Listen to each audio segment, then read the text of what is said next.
Hi guys, not sure if I've got anyone here on the line. I'll have to apologize in advance for the huge delay we've got here with YouTube Live. I was hoping for a much more collaborative environment, but I'll try something else in the future. If you want to grab me, probably the best place will be the comments section just to the right of the YouTube video.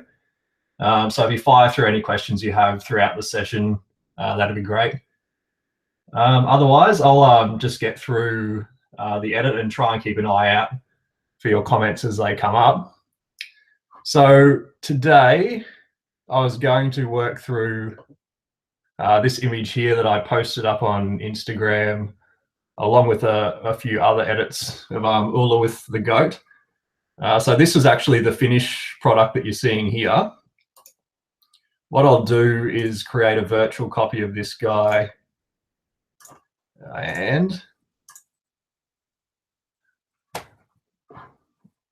aim to remove all of the edits that I've made.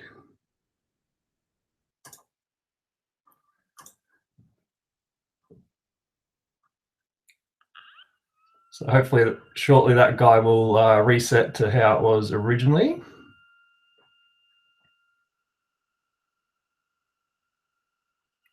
Looks like I've picked up one that I've worked on prior. So I'll work on this guy here. It's the same image. So this was the raw image straight off the camera. I'll bring up the image a little larger. Okay, so I'll continue on here. For those that missed whatever just happened there, I just raised the shadows, turned on these clipping notifications here. At this point, I'm just going to drop the blacks a little, just to bring a bit more contrast. You can see here we're starting to lose a bit of detail around the lower part of the image. Also, I'll be aiming to raise these whites once again, just to get a bit more contrast. You can see I'm starting to lose some detail up around all his hair here, which I really don't want to do. So to offset that, I'll be dropping the highlights just to try and maintain that nice backlighting effect. Still losing a bit there, so I'll drop the whites back a little. Definitely don't want to be losing any detail up there. Shadows are still looking a little bit low. Clarity and vibrance is a bit of a personal preference. I usually take a little bit of a pluck around 10. Vibrance, quite similar. I'll start with 10 and see how we go from there. So in terms of the base lot of editing I do, that's pretty much the fundamental panel that I deal with. Moving down, there's some more, I suppose, intricate adjustments. This image here, I'm still finding is a little bit on the dark side. So I actually find that occasionally using these darks and lights sliders here on the tone curve can actually just help bring out a little bit more. Once again, a bit of a double-edged sword with making the image look a little bit flat if you go overboard. But I find just a little, as you can see, that's quite a big difference already. Turning on and off, sorry, wrong panel. Turning on and off, I can see the difference that's made already. Pretty significant. So that's already looking probably to me around 80% of the way there. Some little tricks here, although in this image you'd have to be careful. I do occasionally use this saturation panel to bring out particular colors of interest. So in this image, I definitely like the oranges that we're seeing around here, but the problem we'll face if we go too overboard is that it's going to bring out too much orange in the skin tones. So one trick I use is this little guy here. If you click this and hover it over the image, it'll actually adjust the saturation of the color that you're hovering over. So just hold down left mouse button, raise up, and you can see there in the right panel, it's raising saturation. Already that's a little bit too much. So I'll just back that off a little. Fairly subtle at this stage. That'll probably do it at this point. I'm not too concerned about noise in this image. It's fairly crisp. I think from here, the next thing I would do is maybe just bring out some of the highlights around Ula's hair with a local adjustment. So the local adjustment brush up here is used for that purpose. So I'm just going to do some light painting just around the highlight areas. As you can see, I've got the mask overlay on here, so you'll see where I'm painting. Just going to cover these highlight areas here.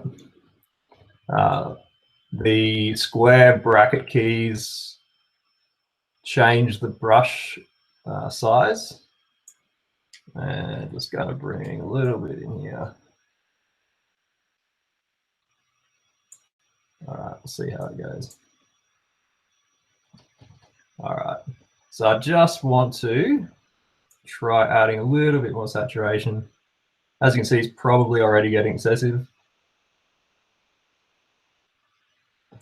To see how we're going, to switch it off and on, this button down here will toggle between on and off.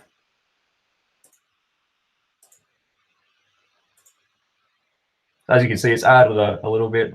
I had some sneaky shadows in here too. I'll get rid of those. That wasn't intentional. That'll probably do for now. I'm just going to zoom back out again.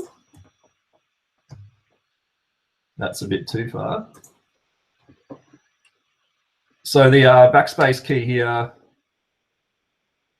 will toggle between before and after.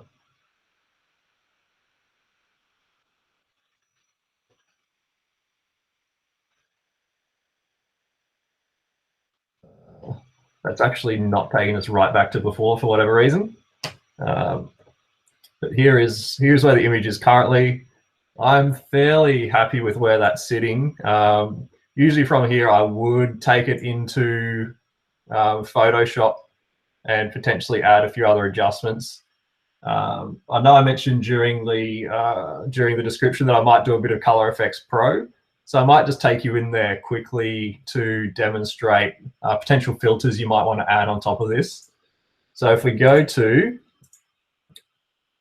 sorry, I've switched out of here. Photo, edit in, ColorEfex Pro 4.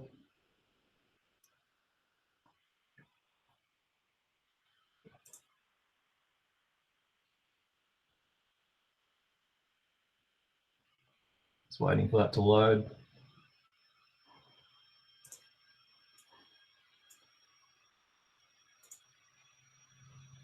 Okay, just let me switch over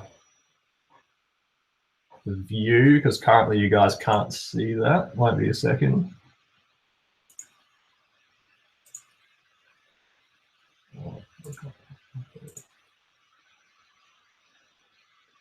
All right, that's not looking too good, is it?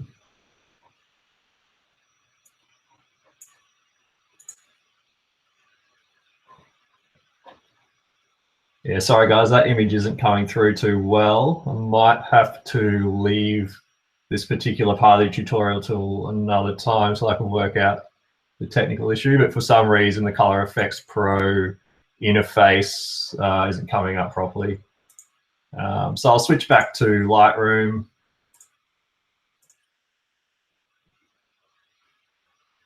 So personally, I'm pretty happy with where that image is at. Fortunately, I don't think anyone's posted any questions at this stage. If anyone has any questions, just fire them through.